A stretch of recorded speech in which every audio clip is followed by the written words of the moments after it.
Hi, I'm Mark Thorburn and welcome back to Tuts Plus Introduction to Sony Vegas Pro. Now that we have our finished Sony Vegas Pro project, it's time to work out the best format to render down to. The decision is the same for all nonlinear editors and is driven by where your finished piece is going to end up. As you probably know, on any project that you're working on, you end up sort of tweaking and tweaking and tweaking in order to get things right, and eventually you reach that point where you go, okay, that's it, I think I've finished, there's nothing else I can add. And always be careful, subtlety in all things. Try not to throw everything at every project that you do. So there we go, we have our final project. We've got our timeline here with the main images on, we've got our texture added above, various bits of smoke, light, lens flare, that kind of thing. We've got our text added in here. The last thing that we need to do is to render the project, and in Sony Vegas Pro that is quite simple. What you do is you hit File, Render As, and then you have a multitude of options as to how your finished project is going to end up.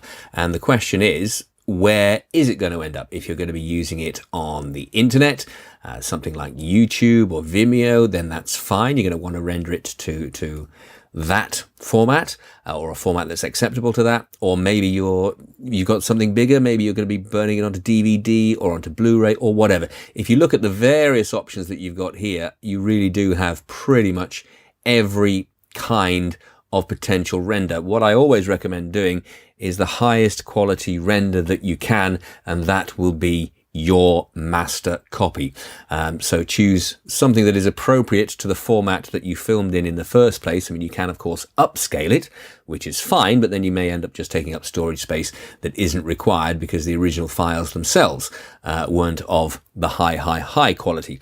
But for YouTube, WMV, Windows Movie Files, MP4s are always good.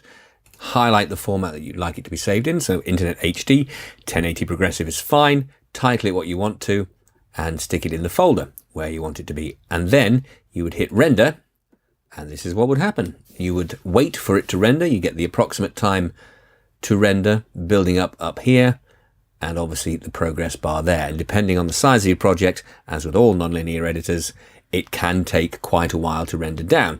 Our piece here is just over a minute long. It's about 1 minute and 20 seconds, just shy of 1 minute and 20 seconds. So it shouldn't take too long. It's going to take about, 10, 15 minutes for it to render down. And then once it has rendered down, you have your master copy that you can then upload to the internet or wherever. So there we are, the finished project ready for sharing. Next time we'll take a recap of some of the things that we've learned about Sony Vegas Pro. I'm Mark Thorburn, thanks for watching.